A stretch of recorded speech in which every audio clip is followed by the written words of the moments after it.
Assalamu alaikum jama'a, barkanmu da haka, sannan da sake saduwa a cikin wani sabon shirin.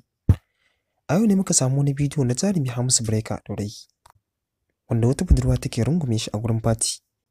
Hakan ya faru tsakanin mawaƙin da budurwan ne a daidai lokacin da yake rera waƙarsa ta jaruman mata.